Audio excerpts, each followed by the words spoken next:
Hey everyone, welcome to Craving the Adventure and welcome to this video. So those who don't know, my name is Lara and together with my partner Gary, we have started this channel not so long ago, and we really just wanted to, I suppose, document and share our travel experiences and how we plan and where we go and what we do and see, so that other people can maybe, experience what we do. And I would kind of always think, if we've been to a place or experienced something before, it's nice to share it with people that we know or that are looking to do a similar thing.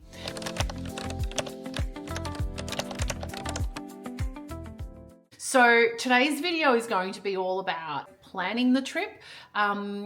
We've been to Europe 4 years running now from post-COVID. So 2022 was our first year back traveling, which was amazing. And we did a very short, well, we thought it was short, well, I did anyway, 2-week trip to Europe. And we flew into Milano and then spent two and a bit weeks traveling, majority of the time in the north of Italy, a little bit in Slovenia. That's really when we discovered the beauty of that country and that we love it so much that we go back every year now. We often think about our holiday as part discovery of new places that we'd love to see and part places that we've loved and that we want to return to. So every year we try to build a trip that we go somewhere that we haven't been, and we do a lot of research ahead of time. And then there's part of the trip that we always seem to return. And you would have seen in one of our videos in Slovenia, we've been to Portorož 4 years running now and stayed at the Kempinski, which is the most amazing hotel you'll ever stay. It's just got a beautiful position right across the road from the beach, and just the staff and the accommodation itself is just first class. We love going to Portorož because of that hotel. Anyone looking for accommodation there, you cannot go past the Kempinski Palace, Portorož.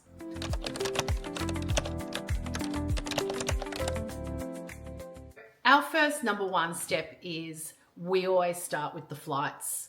We know that we obviously want to go back to Europe. Gary's usually the one that focuses on the flights, and he'll spend quite a few weeks researching.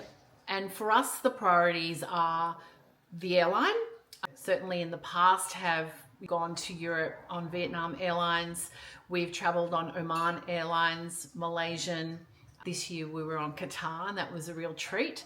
And the first year was Emirates. So we've sort of done pretty much different airlines every year, which has been really, really good.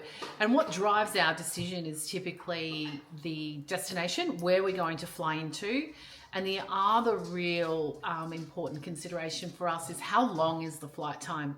As we all know, traveling from Australia is just crazy. It takes forever to get to Europe. There is nothing worse. And again, maximizing that time you have away, you don't want to be sitting in, a lounge somewhere, watching your holiday just tick away. So for us, choosing an airline that offers really short connections is also a consideration. It's not the be all and end all, but it is something that we do look at. And obviously the last point is the price. Unless you had a money tree growing out in your backyard, then definitely price is always going to be a major driver. And sometimes for a lot of people, they would rather exchange the price for a 10-hour layover or a 5-hour layover, whatever I suppose is their priority. And Gary's really good at obviously just searching. He'll look at different websites, different third-party websites, go straight to the airlines themselves. He registers for different alerts when good deals come and present and they go out to market. So I leave that usually for him, and he's always delivered on an awesome flight at a really good price and to a destination that we love.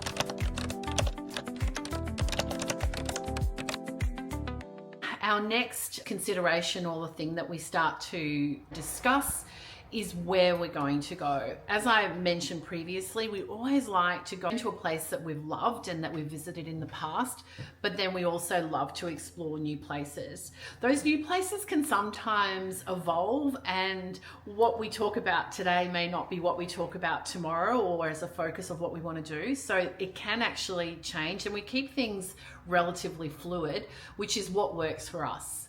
The flying in and out of a destination then obviously bookends your trip to a certain degree, but we actually just start to plan around places that we've perhaps seen or researched. We obviously look on YouTube a lot, and certainly look at other people that are traveling and places that they've recommended.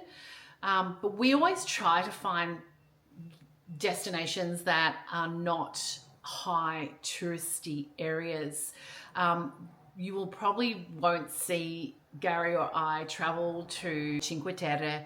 You probably wouldn't see us go to Rome or Venice or Florence, or places that we know are high tourist, we'll call them traps. I think those kinds of places have their time of the year, but not perhaps in the middle of summer. Because like a city can get too hot.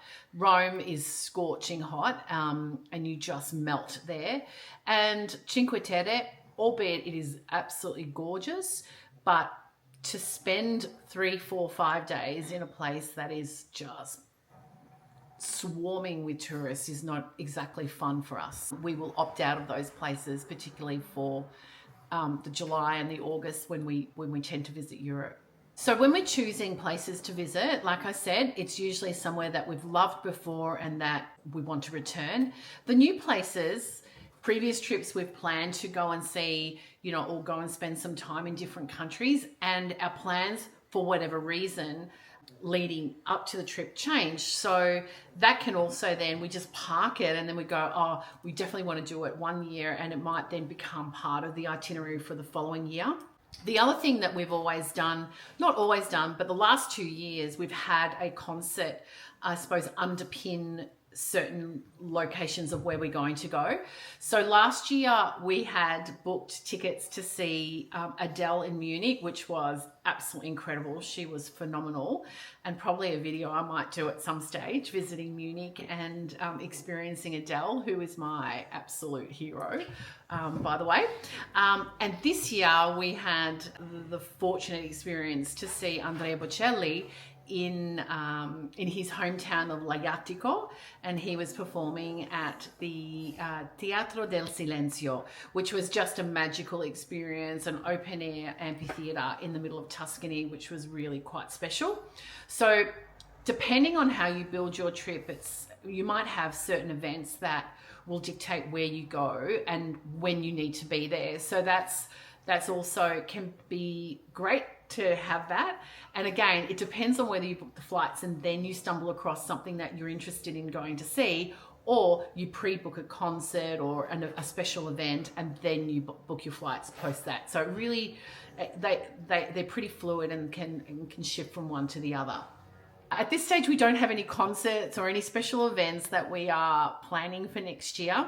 That said, in addition to the Andrea Bocelli concert that we did go to see, we also then, once we built a little bit more of our trip, we ended up finding tickets and saw that Bryan Adams was performing in Croatia. And again, we were just lucky to be there at the right time, at the right day, and the stars aligned, and we were able to buy tickets at quite late notice to then go and see him in concert, which was amazing. So again, a little added bonus without pre-planning too much. So in terms of where we'd love to go for next year, we've always had a fascination and I suppose an interest in visiting Czech Republic, Hungary, that eastern part of Europe, Poland, Slovakia. We've obviously gone as far as Slovenia and Croatia, and we've done that coast there in Croatia, but we haven't ventured a little bit further to the east. So it's something that we're definitely interested in, and it's been 2 years running that we've wanted to do it but didn't manage.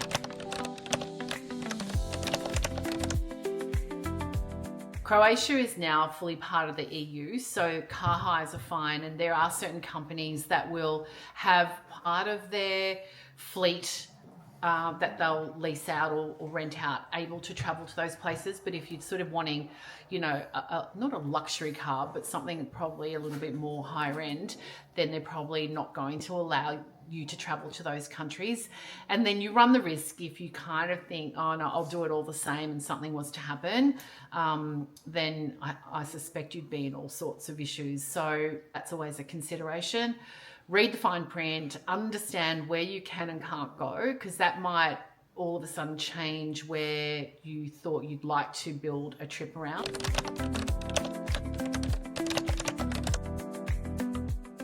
So once we have a rough understanding of where we'd love to visit and the cities or the destinations that we'd love to incorporate into our itinerary, we start to essentially build, I suppose, loosely, a trip. So I would safely say that for Gary and I, what works for us may not work for other people. So a lot of people, when they travel overseas, they've literally planned this trip with an inch of its life. So every minute of every day is booked. Day trips, flights, where they're going to go, even dinners and events, everything is scheduled each day. So it can be amazing to have an itinerary that is that structured, but it also doesn't allow you any opportunity to flex or to kind of change your plans at the 11th hour, which we find we've done 4 years running. So super important for us to keep things a little fluid, because we don't like to be trapped or I suppose stuck in following an itinerary that maybe hasn't panned out the way we thought it may have.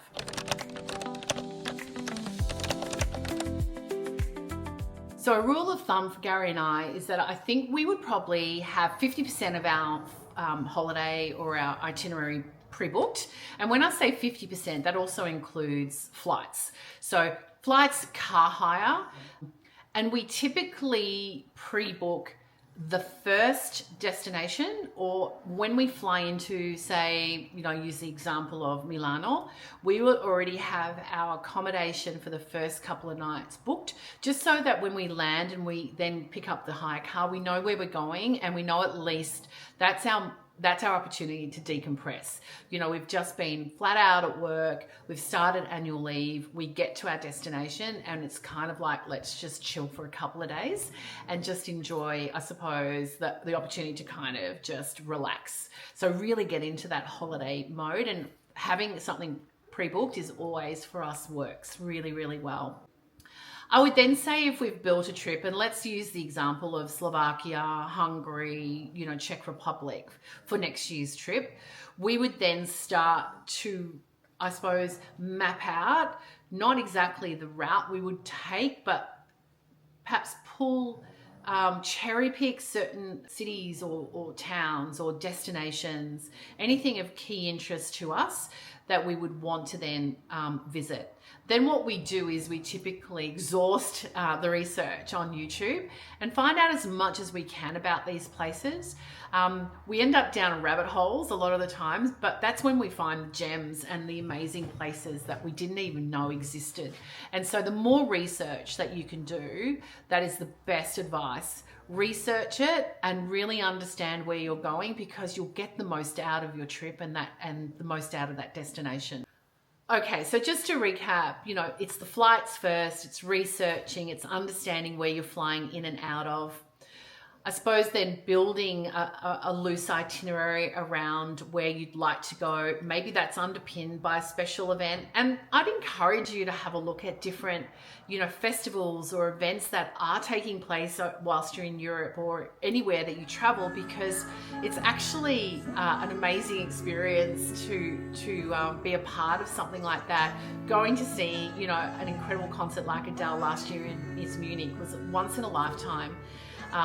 And was something that I will remember for the rest of my life. Likewise this year with Andrea Bocelli. So if you have the opportunity to build a trip around a special, event, then do it, because you'll never regret it. It will be something that, you're adding this additional layer of just, adventure and excitement to your trip that you, perhaps didn't think initially that you would have. So leverage off who's performing, who's traveling, who's touring at that stage in different places in Europe, because you never know, you might be somewhere that there's an opportunity that presents. So certainly don't let it pass you by.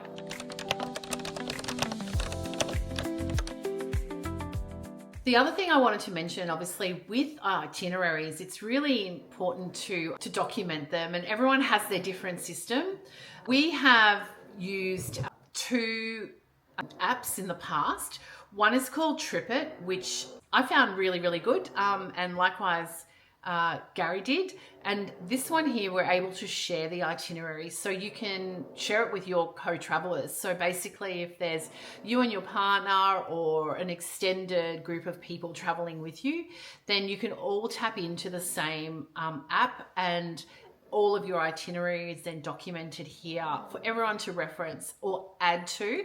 So everything goes in there, from your flights to your accommodation, tours. You can pop anything in there, and it organizes it in a calendar. So it's day of the week. So you're starting your itinerary start date, and then everything in between, right to then when you return home. So we found that one to be really, really good. And we actually used that 3 years running.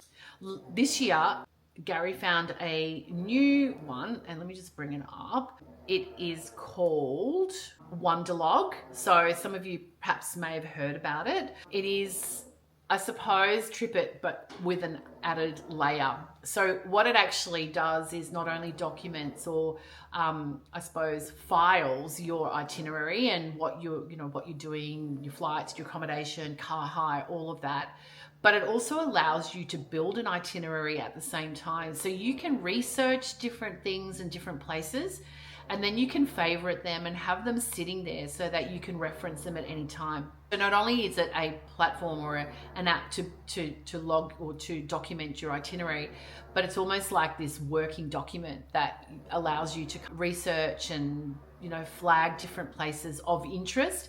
And whether it's for this year or next year or a future holiday, I think it's an awesome app. We've definitely converted across to this one now.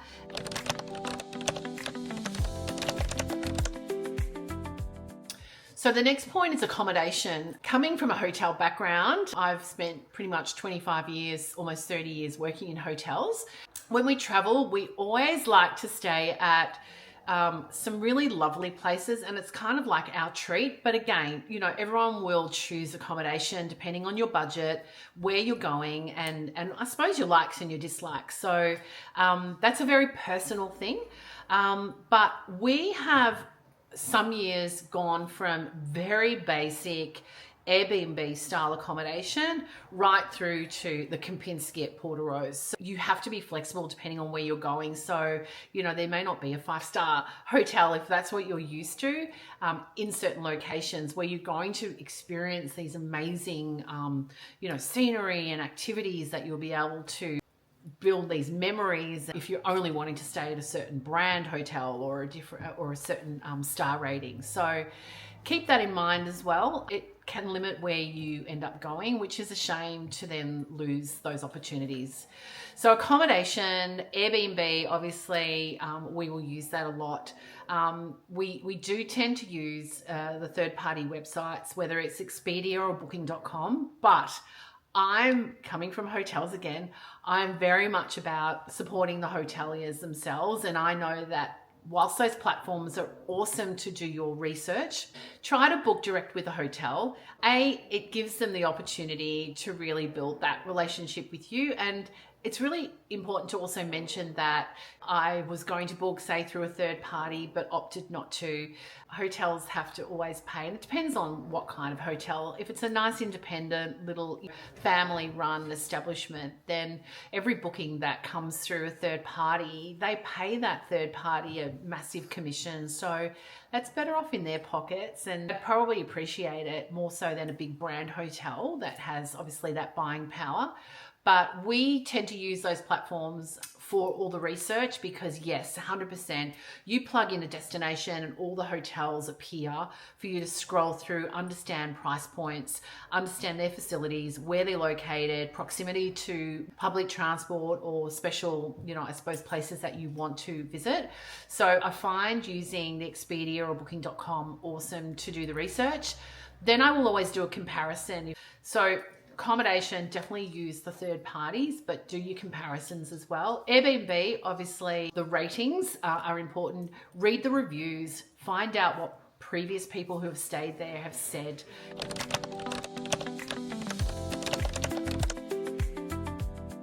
I suppose having done 4 years in a row now in Europe, and predominantly in the summer, this year was the first time that we did have, call it cooler weather, and that's because we went to the Dolomites. So we had to kind of pack and be prepared for a cooler climate in the first part of the holiday, but knowing very well we were going to end up in probably 30-35 degree heat in Tuscany and in Croatia. The suitcase itself, we religiously will use packing cubes, and I cannot stress that enough.